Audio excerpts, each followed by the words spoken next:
할렐루야, 복된 새벽입니다. 새벽 기도회를 주님의 이름으로 시작합니다.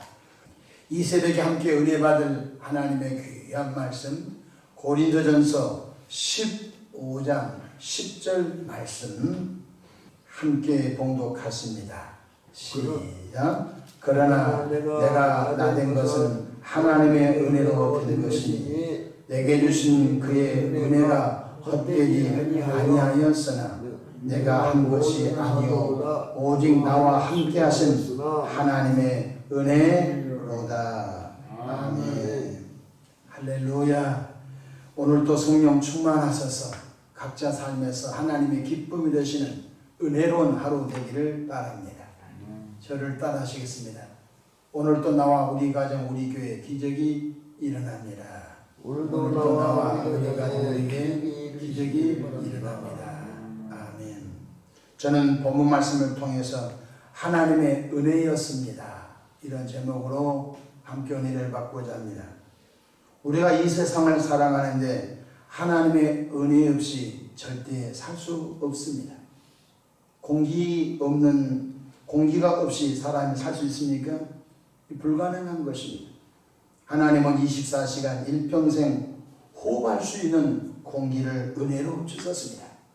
만약 우리가 산소 마스크를 쓰면서 하루를 지나고 한 달을 지난다고 하십시오. 얼마나 비용이 천문학적으로 많이 들겠습니까? 공기를 주신 것 하나님의 은혜인 것입니다. 마실 수 있는 물이 없이 사람이 살 수 있습니까? 불가능한 것입니다. 하나님은 24시간 일평생 마실 수 있는 물을 은혜로 주신 것입니다. 햇빛 없이 사람이 살 수 있습니까? 그것도 불가능한 것입니다. 하나님은 24시간 일평생 햇빛을 우리에게 은혜로 주셨습니다. 이러한 은혜를 일반적 은혜라고 합니다. 보편적 은혜, 일반적 은혜, 예수 믿는 사람에게나 믿지 않는 사람에게나 모든 사람에게 공평하게 공기를 주시고 물을 주시고 또한 햇빛을 공평하게 다 주신 하나님, 그것도 은혜라는 사실 우리가 잊지 않기를 바랍니다. 그러나 하나님은 특별한 은혜를 이 땅에 또 주셨습니다. 그것은 하나님의 아들 예수 그리스도께서 십자가에서 우리를 대신하여 물과 피를 흘려 대신 죽으신 구속의 은혜인 것입니다. 예수님께서 이 땅에 오셔서 갈보리 언덕 나무 십자가에서 양손에 못 박히고 양말에 못 박히고 머리에 저주관 쓰시고 창 옆구리 찔려 물과 피를 다 흘리시고 십자가에서 내가 다 이루었도다 하시고 운명하시는 그 말씀을 기억해야 합니다. 그가 찔림은 우리의 허물을 인하며 그가 상함은 우리의 죄악을 인함이라. 그가 징계를 받음으로 우리가 평화를 누리고 그가 채찍에 맞음으로 너희가 나음을 입었도다. 이사야 53장 5절 6절 말씀을 예언하신 하나님께서 주 예수 그리스도를 통하여 그 말씀을 완성해 주셨습니다. 이걸 보고 우리는 구속의 은혜라고 하는 것입니다. 이제 누구든지 예수님을 구세주로 영접하여 믿으면 하나님의 은혜로 죄 사함을 받고 하나님의 은혜로 거듭나고 하나님의 은혜로 구원의 반열에 서는 것을 특별한 은혜라고 하는 것입니다. 단서는 믿는 자에게 주신 은혜인 것입니다. 성경 에베소서 2장 8절에 너희는 그 은혜에 의하여 믿음으로 말미암아 구원을 받았으니 이것은 너희에게서 난 것이 아니요 하나님의 선물이라. 선물은 곧 은혜라는 뜻입니다. 은혜라는 말은 헬라어로 카리스라는 말이 있는데 그 말은 값없이 준다. 그것을 은혜라고 하는 것입니다. 사도 바울은 예수님을 믿기 전에 지독하게 교회를 잔해하고 기독교인들을 핍박한 데 앞잡이였습니다. 교회를 잔해하고 기독교인들을 핍박하는 것이 유대교에 충성하는 걸로 알았습니다.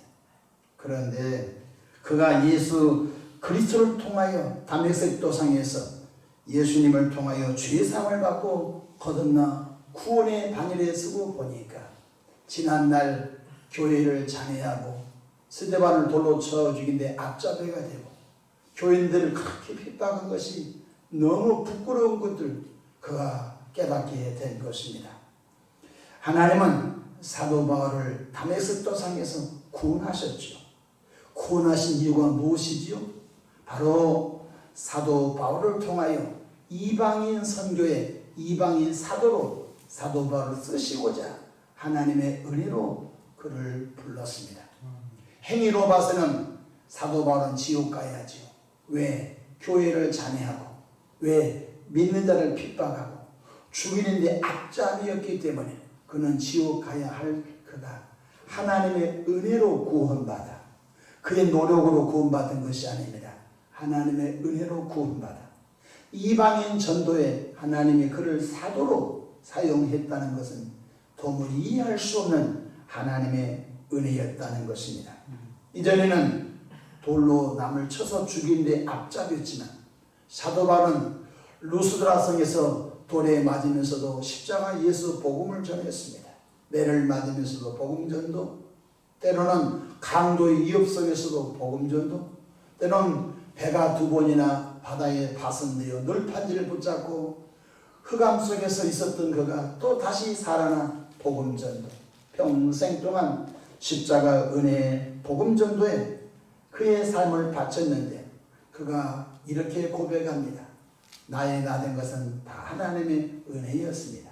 사실 내가 한 것이 아닙니다. 하나님이 나를 통하여 한 것입니다. 그렇게 고백하고 있습니다. 그렇습니다. 우리 자신들도 하나님의 은혜로 여기까지 왔습니다. 에베네셀 여기까지 도우셨다는 것입니다. 이제 오늘 하루도 주님과 동행하셔서 하나님 은혜 가운데 평안하시고 또 형통하시고 하나님의 뜻을 밝히 알고 하나님의 뜻을 이루어드리는 축복의 통로가 되시기를 바랍니다. 하나님의 은혜 속에 사는 자는 어떤 처지에 있든지 반드시 하나님께서 그를 세우시고 그를 통하여 영광을 받으신다는 것입니다. 하나님은 요셉을 통하여 이스라엘 백성의 구원 계획을 가지시고 하나님의 섭리 가운데 애굽의 노예로 팔려가게 허락하셨습니다. 형님들이 요셉을 노예로 판 것 같지만 더 넓은 섭리 가운데 하나님이 허락하신 것입니다. 성경에 보니까 하나님이 허락을 해야 참새도 팔려간다고 했습니다.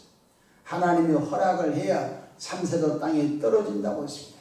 하물며 하나님의 형상대로 피조된 요셉이 형님들에 의하여 애굽으로 그냥 팔려갔겠습니까?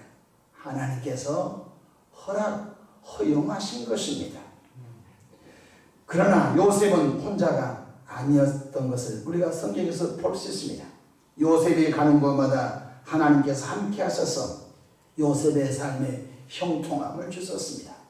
보디발의 집에 노예로 팔려갔는데 놀랍게도 요셉이 보디발의 집에 들어가는 그때부터 보디발의 집이 형통했다고 했습니다.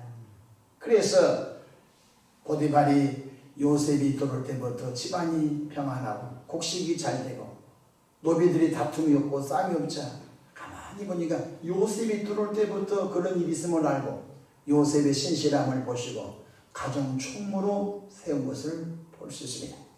요셉이 모함을 받아 감옥에 갔었을 때도 놀랍게도 요셉의 감옥에 들어올 때부터 감옥이 평안했던 것입니다. 죄수들의 싸움이 없었습니다. 그래서 요셉이 감옥의 총무로 또 일하게 됩니다. 더 놀라운 것은 그 감옥에서 꿈을 해석해 준 바람에 하나님의 은혜로 애굽의 국무총리가 되고 큰 풍년 때 7년 풍년 때 곡식을 저장하는 창고를 지고 흉년 때 그 곡식을 풀어 애굽의 국민뿐만 아니라 근동의 많은 사람들의 생명을 보존하는 통로로 쓰임을 받게 되었는데 아버지와 형님들이 사는 조카들이 사는 가나안 땅에도 큰 기근이 들어왔습니다. 그래서 가나안에 살았던 야곱과 그의 자녀 요셉으로 말하면 형님, 형수, 조카들 다 굶어 죽게 됐는데 애굽의 곡식을 사러 왔었을 때 하나님의 은혜로 가족이 다 애굽에 내려와서 요셉을 만나는 은혜를 받게 된 줄로 믿으시기 바랍니다. 요셉이 이제 국무총리가 되고 온 나라를 다스릴 때 야곱이 죽지 않습니까? 야곱이 죽을 때 형님들이 요셉을 찾아와서 이렇게 말합니다. 그동안 아버지 때문에 우리를 못 죽였는데 이제 야곱이 죽으면 동생 요셉이 우리를 다 죽일 것이다. 그랬더니 요셉이 이렇게 고백합니다. 창세기 50장 20절 당신들은 나를 해하려 하였으나 하나님은 그것을 선으로 바꾸사 오늘과 같이 많은 백성의 생명을 구원하게 하시려 하셨나니. 형님들은 나를 죽이려고 노예로 팔았지만 하나님은 나 같은 사람을 세우셔서 많은 민족의 생명을 구원하시려고 나를 여기에 보내셨으니 형님들 너무 두려워하지 마십시오. 형님들 이 고생 땅에서 잘 사십시오. 조카들 한 명도 내가 해하지 않습니다. 하나님께 맹세하면서 요셉이 그 책임을 감당한 것을 볼 수 있습니다. 저도 1990년 교회를 개척하고서 어제 설교를 준비하다 보니까 5번 교회를 옮겼습니다. 30평 조그마한 300만 원 보증금으로 살다가 50평으로 가고 또 150평으로 가고 또 화곡동에 또 교회 땅을 갖고 있다가 여기까지 오게 된 거 가만히 뒤돌아보니까 다 하나님의 은혜였습니다. 내가 노력해서 내가 열심히 해서 그런 것이 아니라 하나님의 은혜로 살아왔습니다. 또 어제 대신방 중에 우리 둘째 딸 부부 대신방 다녀왔는데 딸이지만 교인의 입장으로 목사의 입장으로 신방을 그 과정을 하고 나왔습니다. 가만히 보니까 어렸을 때 우리 둘째 딸이 성장하는 것이 주마등처럼 쫙 지나가는데 벌써 성장하여서 이제 결혼하여 이제 임신하고 또 교회에 충성스러운 일꾼 부부가 된 것을 가만히 뒤돌아보니까 다 하나님의 은혜였다. 내가 노력해서 된 것이 아니라 하나님께서 이렇게 저렇게 다 은혜로 그들을 세워주었구나. 그런 고백을 하지 않을 수가 없었습니다. 우리 둘째 딸이 굉장히 어렵게 학교를 다녔는데 그때는 지금처럼 국가장학금 제도가 없었습니다. 근데 등록금을 만들어야 하는데 등록금을 만들 방법이 없었는데 늘 새벽마다 나와서 등록금 길을 열어달라고 기도했더니 어느 봉제산에 어느 장학회가 있어서 그 장학회에 소개가 돼서 서류를 넣고 또 그 봉제산 어떤 장학회에서 이게 장학금을 받고 학교를 또 한 학기 마치고 또 한 학기 마쳤던 것이 문득 생각나면서 이것도 다 하나님의 은혜였구나. 우리 모두 하나님의 은혜 가운데 살기를 축복합니다. 내가 열심히 산 것 같지만 그것까지도 열심히 살 마음을 하나님이 주셨다는 것 깨닫기를 주 이름으로 축복합니다. 하나님은 각자의 삶 앞에 좋은 곳을 예비하셔서 이끄십니다. 하나님께서 이끌어 주려고 해도 우리가 하나님 이끄심을 느끼지 못하고 하나님 이끄심을 모르니까 하나님이 얼마나 답답하시겠습니까? 그래서 하나님은 늘 기도하기를 원하십니다. 기도하면 성령께서 감동을 주시고 기도하면 성령께서 환경에 여러 가지 은혜를 주셔서 또 이끌어 주시고 또 그 다음 단계로 이끌어 주시고 또 그 다음 단계로 이끌어 주신 것을 보면서 하나님은 개인과 가정과 교회와 나라 앞에 항상 좋은 것을 준비해 놓으셨습니다. 그걸 우리는 여호와 이레라 그렇게 표현합니다.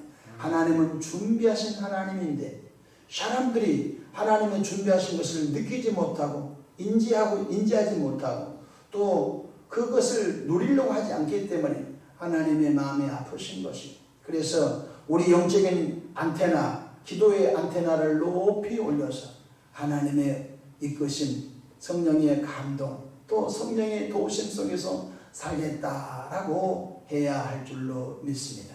그것이 우리는 순종이라고 하는 것입니다. 그 성경에 순종이 얼마나 귀한지 순종이 제사보다 낫다 이렇게 가르쳐주고 있습니다.